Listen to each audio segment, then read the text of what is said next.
Sa panahon ng mabilis na impormasyon at kaliwat ka ng balita, kailangan mo ng isang channel na mapagkakatiwalaan, diretso at para sa bayan. Ito ang Balitang Pambansa, ang iyong bagong tahanan ng mainit na issue, tunay na impormasyon at mga balitang hindi mo dapat palampasin. Mula sa mga trending na kaganapan sa social media hanggang sa mga seryosong isyong pambansa. Bantay kami sa bawat sulok ng bansa para sa iyo. Hindi lang basta chismis, kundi validated news, mga impormasyon na may batayan at mga kwento ng tunay na buhay Pilipino. At kung gusto mong laging nauuna sa kaalaman, huwag kalimutang mag-like, mag-share at higit sa lahat, mag-subscribe. Dahil sa Balitang Pambansa, balita mo, boses mo, bayan natin ito.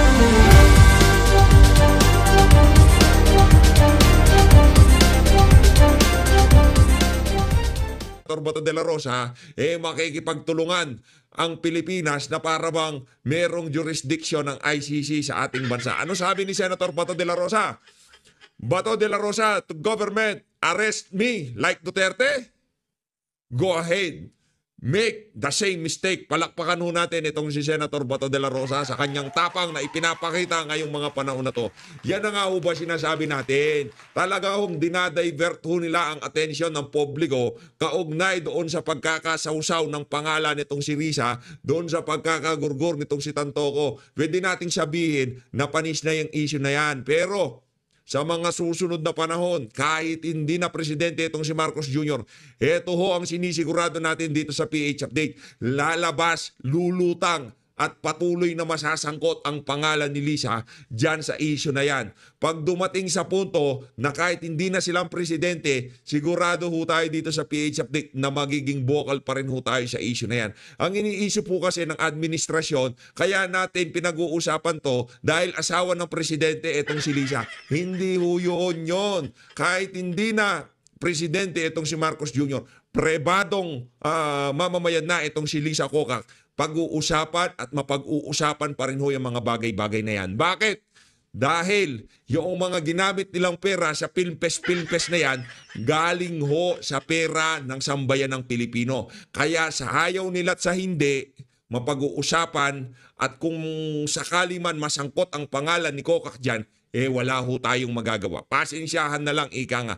Yaan ang pinili landas ng administrasyon na tahakin. Yaan ang ginawa ng mga nakapaligid dito kay Lisa o kung ano man ang nangyari dyan sa issue na yan, mapag-uusapan at patuloy na makakabit ang pangalan ni Lisa Araneta Marcos dyan sa issue na yan. Hindi ho natin titigilan yan. Kumbaga dito sa video na to, kailangan lang humalaman ng ating mga kababayan na kung sakaling umatras etong si Chis Escudero, kailangan hong malaman ng mga taga-suporta nitong si dating Pangulong Rodrigo Duterte na handa ang Duterte 7 at meron ho tayong manok na ilalaban diyan sa pagiging Senate President.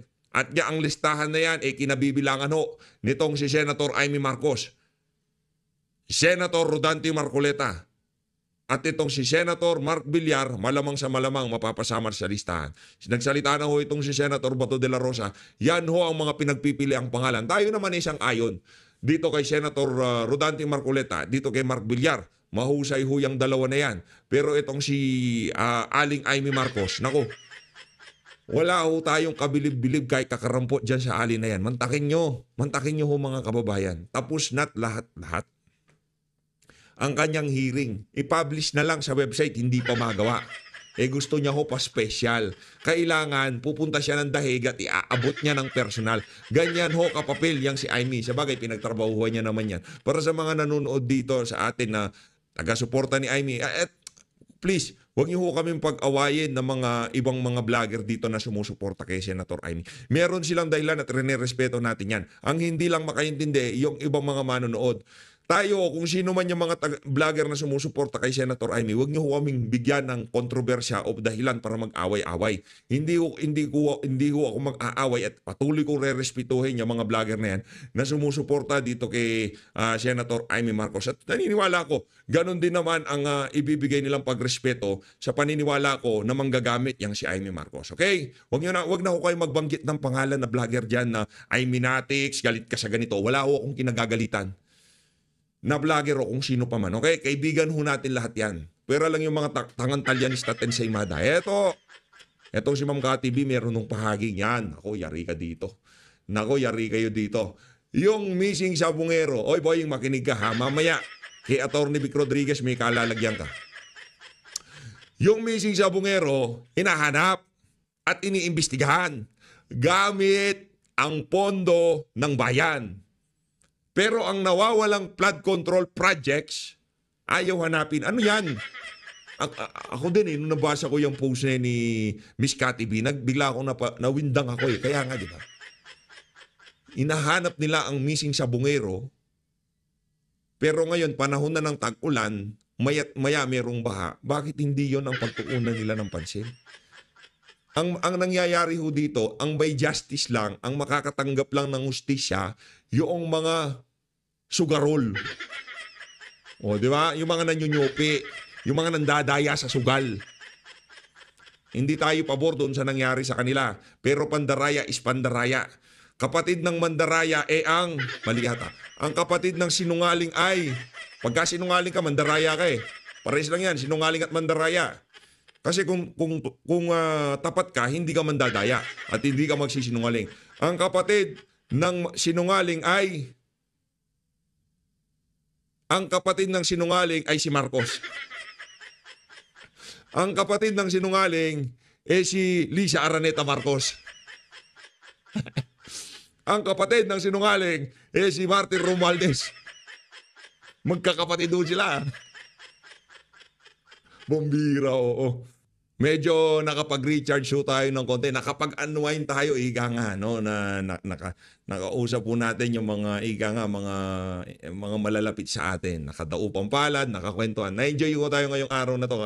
Kaya pasensya na ako. Kaya ito pa lang yung pangalawang upload natin. Maraming naghahanap. Ba't wala pang upload? Anong oras na? Ito na. Babalagbag na ho tayo. Pakinggan na ho natin, ha? Pakinggan na ho natin. Ay, naku, ito yung isa sa mga iniidolo nating reporter, Yan yung natin, yung mga matatangkad, kagaya ni Ma'am Pinky Web, yan yung mga iniidolo natin. Ayaw natin yung mga, kagaya ni Claire Castro, yung mga bibilugin maliit. Ayoko yan.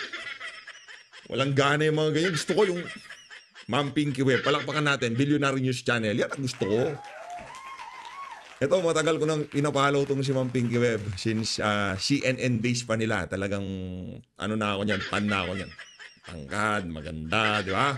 Dito tayo, pagka maganda at matangkad ang nagbabalita, talagang ginagana si PH Update dyan. Okay? Sapin sa Senate Presidency sa pagbubukas ng bawat kongreso. Sakali mang umurong sa pwesto si SB Cheese Escudero, handa raw ang tinaguriang Duterte 7 para isulong ang kanilang kandidato. Nagbabalik si Hannah T.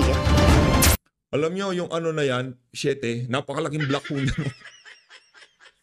Malaki ho yan sa totoo lang. Ang 7 boto, 7 grupo sa Senado, pagkasolido yan, kinatatakutan yan. At sa lahat ng bagay-bagay na gustong mangyari ng pamunuan ng Senado, kinukonsulta yung 7 yan. Hindi pwedeng hindi konsultahin yan, mga kababayan. Yung lakas, yung voting power, ng 7 na yan, talaga makakapagbabago sa istorya dyan sa Senado. Kaya pagka nagsalita yung 7 na yan, makinig kayo. Yung mga taga-Senado, naku, baka iniisip nyo, ganito-ganyan lang yung 7 na yan. Makikita nyo, hinahanap nyo. Dito sa huling 3 taon na to, ito na yung final stretch at naasahan natin na magiging madugo itong huling 3 taon na to. Kasi habang natitiklo, di ba yung mga yung mga hayop, yung mga animals, yung mga wild animals, pagka nakukorner na yung mga yan, pagka nanguhuli kayo, sino na nanghuli ng manok dito? Sino na nanghuli ng manok dito? Alam niyo sinasabi ko, pagka yung manok nakukorner na, nagwawala yan. Ngayon, pagka nahawakan mo na yan at hindi na makakawala, nagsisisigaw yan, nag-iiyak yan. At lahat ng pwedeng gawin para makawala, gagawin ng manok, mga wild animals na yan. Yan ang nature ng mga hayop, di ba? Pag nako-corner na sila, lahat na lang gagawin nila po, kahit kababuyan, kahit nakabalbalan, gagawin ho ng mga yan. Kaya tayo umaasa sa paparating na 3 taon na to, hinahanda na ho natin ang ating sarili. Kasi kung titignan natin ang mga susunod na panahon, dapat maging handa ka. Kasi kung sa unang 3 taon, nagawa ho nila lahat ng kabalbalan na to at medyo matagal-tagal pa sila sa pwesto, what more kung ngayon papatapos na ang kanilang termino, ano ho kaya ang mga pumapasok na kalukuhan sa mga utak ng mga buhaya na yan, di ba? Maganda ho kayo mga kababayan.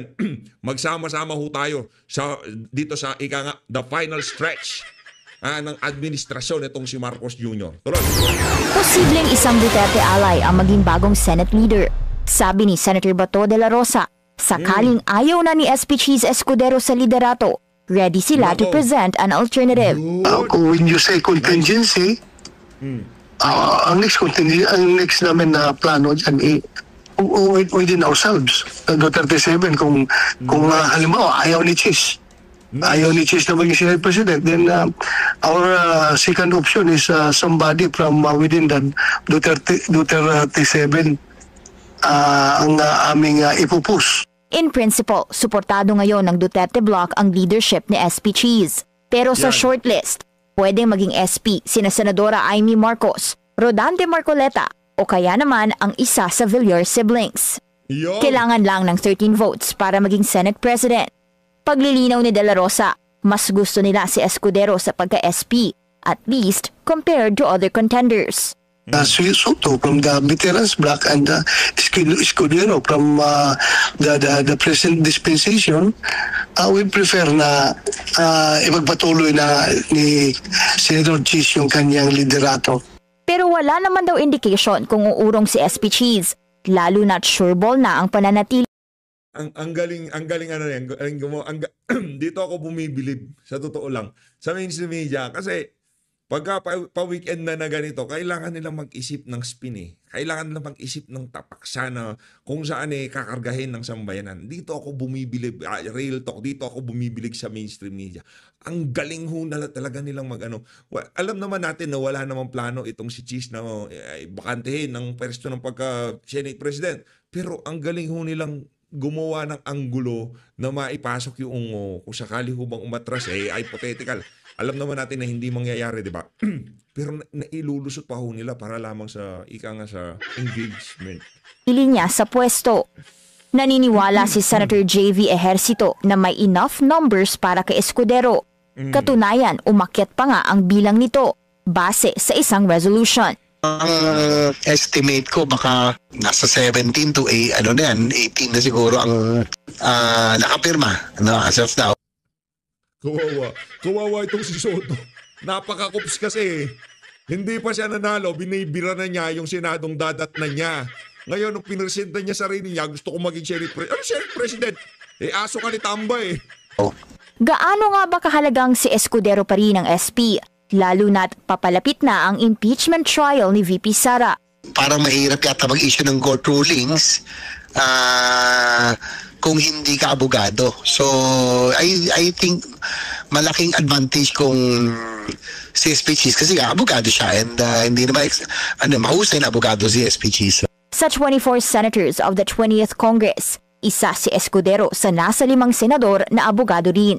Sa ngayon, wala pang official statement si Escudero kung confirmed nga ang Senate resolution na sumusuporta sa liderato niya sa 20th Congress. Para sa agenda, Hannah T., Bilyonaryo News Channel. Ayun, yun na nga ho ba sinasabi natin mga kababayan. Handa ang Duterte 7 sa kung ano mang kaganapan dyan sa Senado.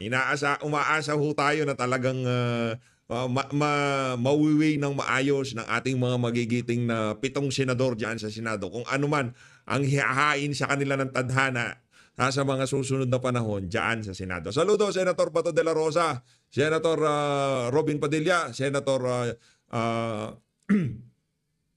Senator Bongo, Senator Mark Villar, Senator Cynthia Villar, Camille Villar, dito kay Senator Rodante Marcoleta at yung saling pusa na si Amy Marcos. PH, wag mo naman ganyan rin si Amy. Iiyak na naman yung mga Amy Natics na follower niya. Hindi umiyak kayo. Nabudol na nga kayo ng 2022, nagpabudol pa kayo ngayon. Mambubudol. Asan na siya ngayon? Di ba nananahimik? Papunta-punta sa dahig. Anong gagawin mo sa dahig? Magsalita ka, madam. Punta ka sa Malacanang. Sampalin mo yung hipag mo, yung kapatid mo. Hindi pwede yun. Magagalit sa kanya yung PSG. Baka pusasan siya doon. Hindi, bilang kapatid okay, hubarin mo pagka-presidente mo, anak ng toko. Ano pinagagagawa mo?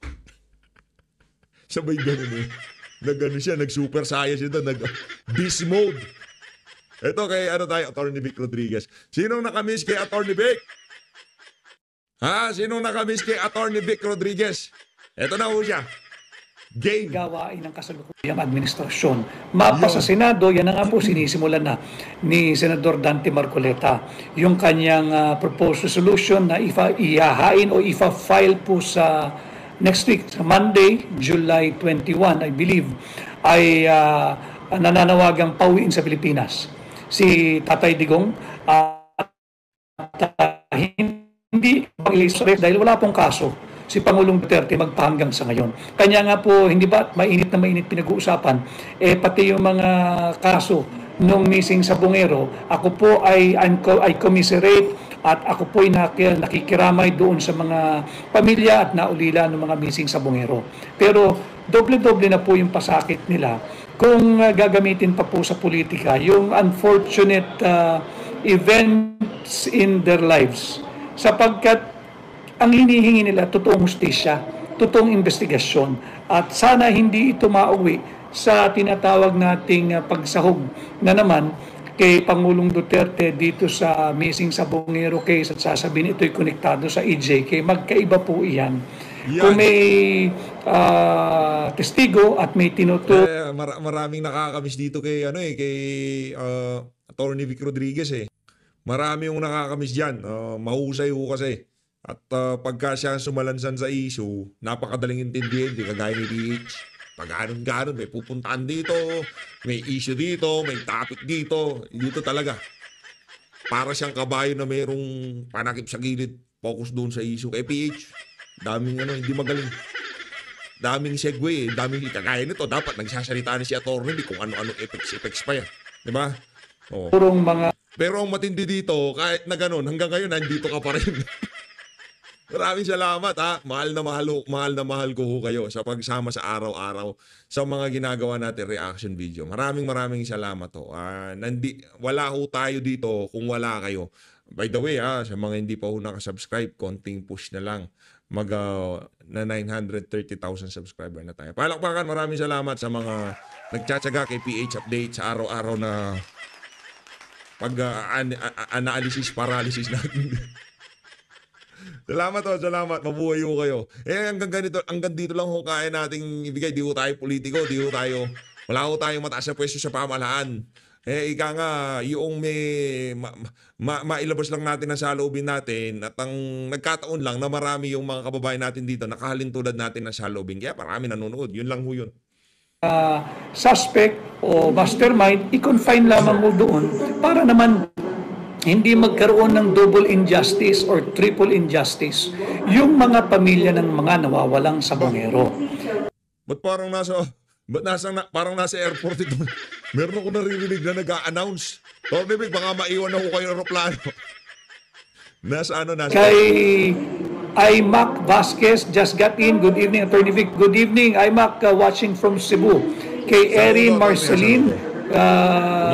Matagal ko na rin di nakikita tong si Attorney Vic kumusta na kaya? Sana nasa mabuti lang kalagayan yung itong si Attorney Vic at ang pamilya niya, no? Napaka-buting nila lang ho niyang si Attorney Vic Rodriguez, sa totoo lang. Napaka-simple lang, straight to the point, walang maraming cheche-bureche. Simpleng tao.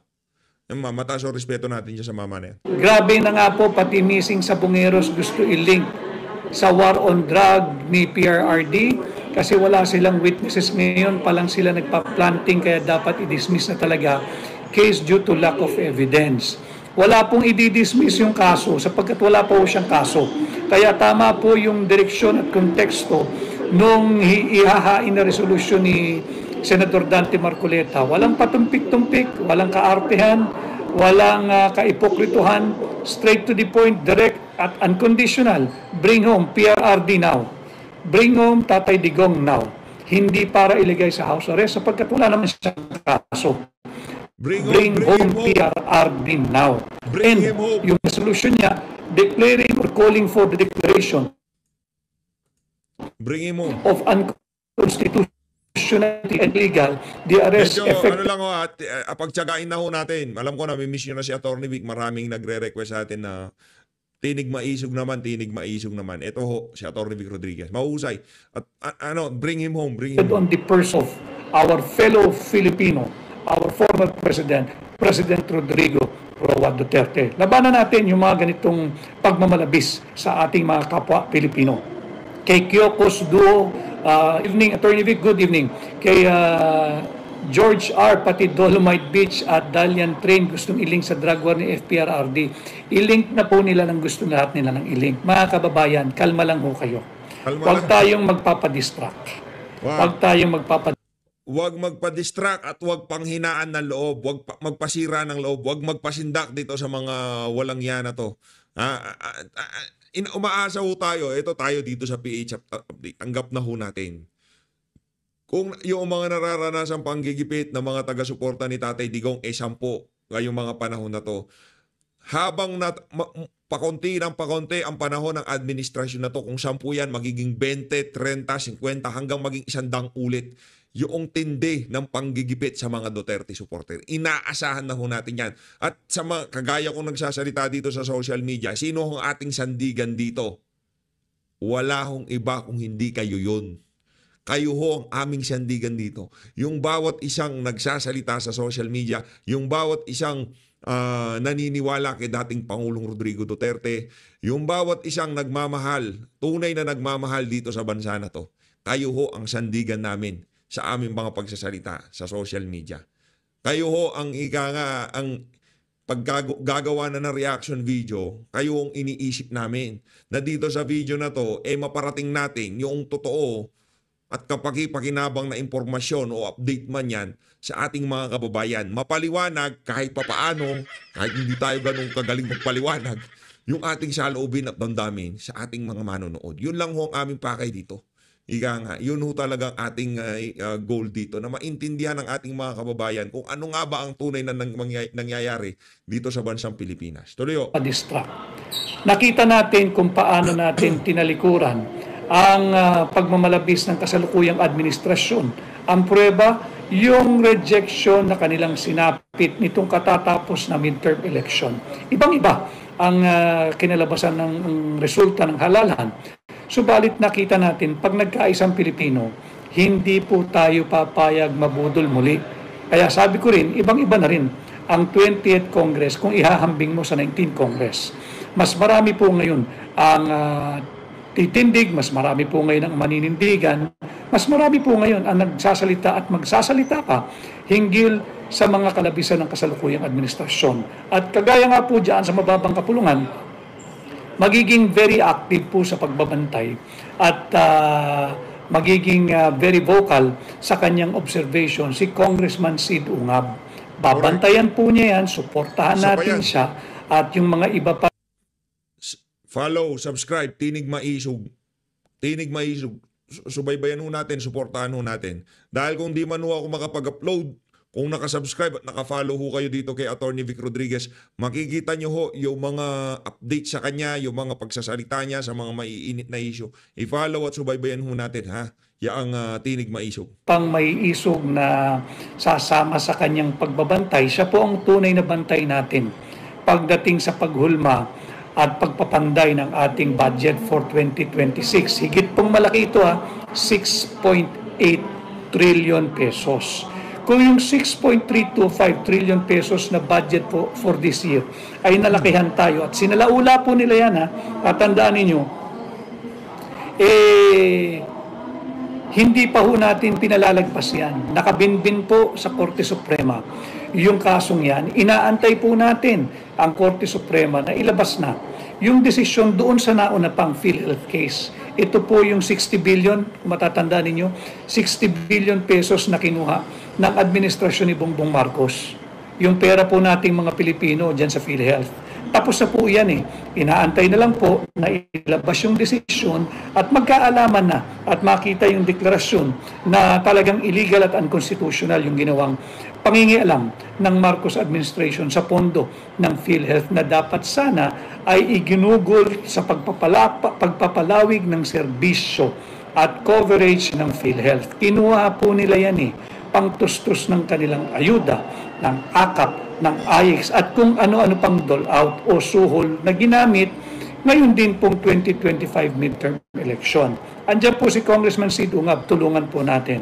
Pagdating naman po sa Senado, ayan na, aktibo na si Senador Dante Marcoleta, makikita natin, hindi naman niya binibigo yung expectation sa kanya, nating mga Pilipino. Sabi ko pong natin, nagkasama po kami sa campaign yan, mag-teammate po kami, pareho po.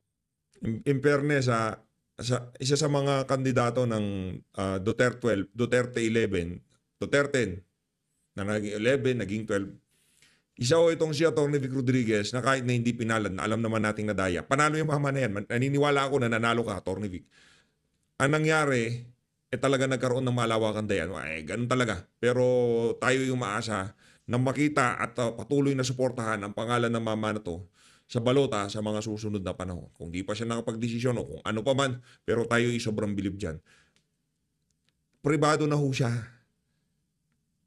Masarap ang buhay niya. Abogado. Di ba? Mahal lang ho talaga niya ang bansang Pilipinas. Pero pagdating dito kay Rodante Marcoleta, yung expectation nating mga taga-suporta at ng mga bumoto sa kanya na hindi taga-suporta ni Tatay Digong, basta gusto lang siya, nadideliver ho niya yung ating mga naiisip na dapat niyang gawin kung sakaling manalo siya. At dahil dyan, Senator Rodante Marcoleta, palakpakan galing dito kay PH3. Kung gusto niyo matapos yung mga punto de vista na yan, itong si Atty. Vic Rodriguez, punta lang ho kayo sa Tinig Maisog. Tinig Maisog. Search nyo lang ho, lilitaw yan. Para mapanood nyo yung kabuuan ng video na yan. 45 minutes. Kailangan lang ho natin talagang pasadahan itong kay Boying. Pero sa mga susunod na video, pasadahan po ho natin yan. Rekta na ho tayo dito kay Boying Remulla. Okay? Move everything para lang makuha natin ang DNA bank na kinakailangan para makompare natin ang lahat. Para saan ang DNA bank? Naku, kaka-umpisa pa lang ng video natin, sasagot na tayo sa mga kabalbalan na nangyayari ngayon sa ating bansa. Ganito ho kasi yan. Mga buto-buto na lang yun. Ika nga, mga bulalo. Mga bulalo sa Taal Lake. So, para ika nga, ma-justify nila yung mga kabalbalan na mga pinaggagawa nila. No offense sa mga naulila yung mga naulila ng mga missing sugarol.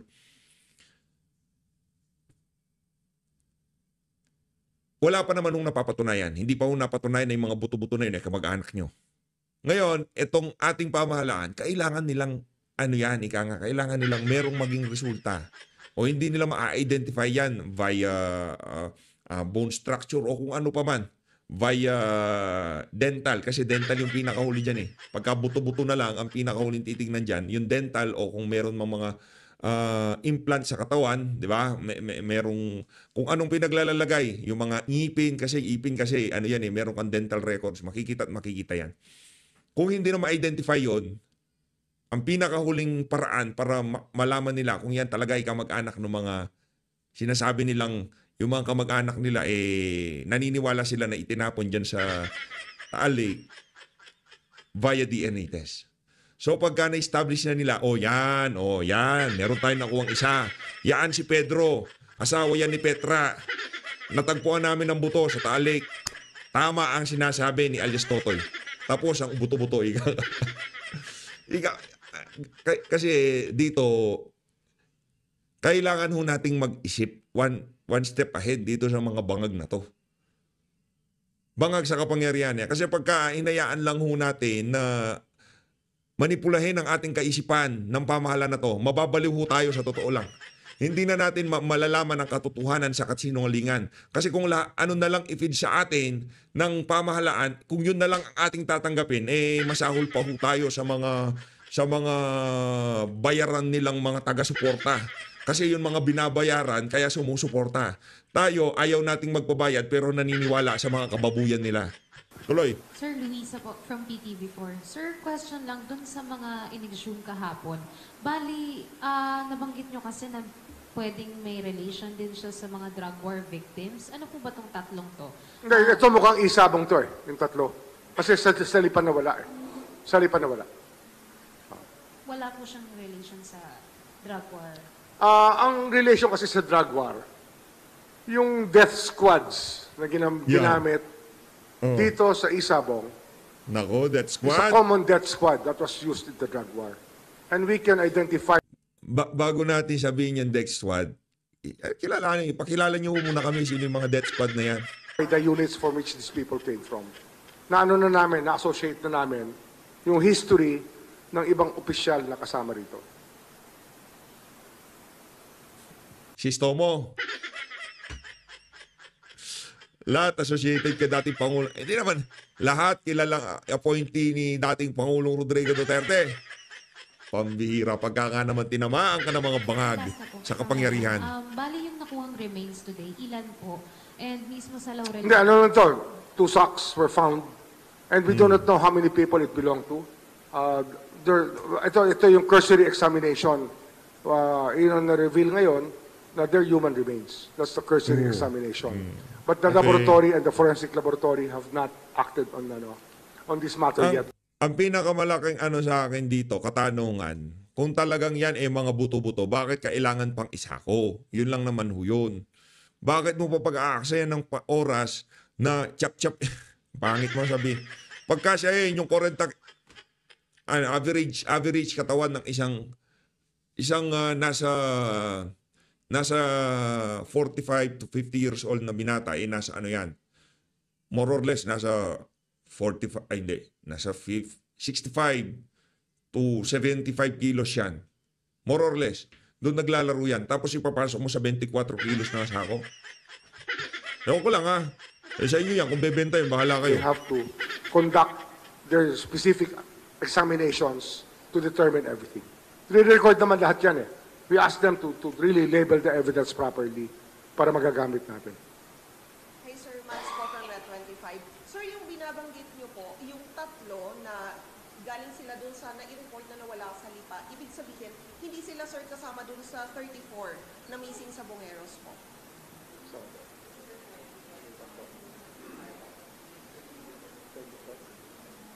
Parang hindi pa siya kasama Parang hindi pa namin pero we cannot tell right now. We have to have the DNA evidence para maano natin. Pero there was a clue that basahin nyo lang yung sinasabi ni Boeing na yan. Yan kasi mind conditioning yan. Kumbaga, inahanda na ang kaisipan ng sambayanan kung sakaling magpositibo man na yung mga remains na yan ay galing sa mga, kasi kukuha na sample doon sa mga, kukuhanan na sample lahat ng sinasabing yung mga kamag-anak nila nawala dahil sa sabong. Ngayon, lahat ng buto, itetest ho nila doon sa mga, doon sa mga kamag-anak. Di ba? O sugay mamatch nila, o magka-match ba DNA, o tumpak, tapos ang usapan. Ika nga, solved na ang buto-buto. Somebody in our meeting yesterday said that uniform looked familiar. Basta merong suot may clothes na nahanap that looked familiar. Yun ang sinabi, diba? Yun ang sinabi sa amin. Basketball uniform. Sando.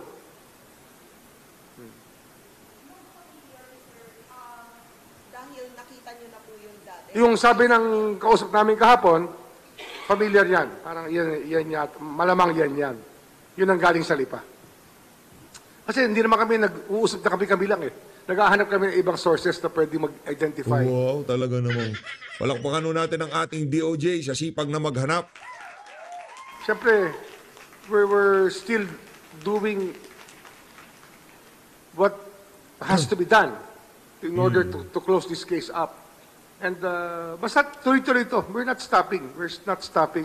This is an incessant. Walang magpapatigil sa inyo. Tech Boeing, wala akong magpapatigil. Tuloy-tuloy nyo lang ho yan at naniniwala kami pagkatapos niyan, marami pang issue ang mabubuksan. Effort to really arrive at the truth of everything. And remember,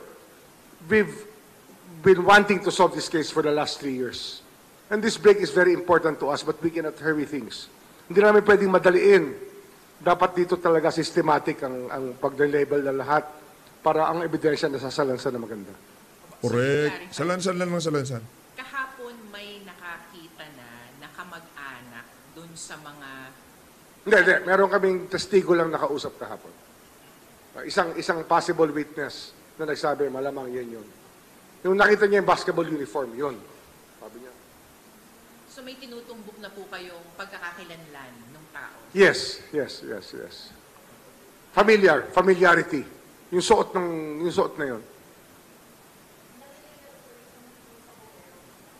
Naman ko, pati yung mga death squad. Bigla meron death squad. Pati yung mga sinasabing death squad na DDS daw, kuno-kuno, ganyan-ganyan, di ba? Yun daw ang ginamit.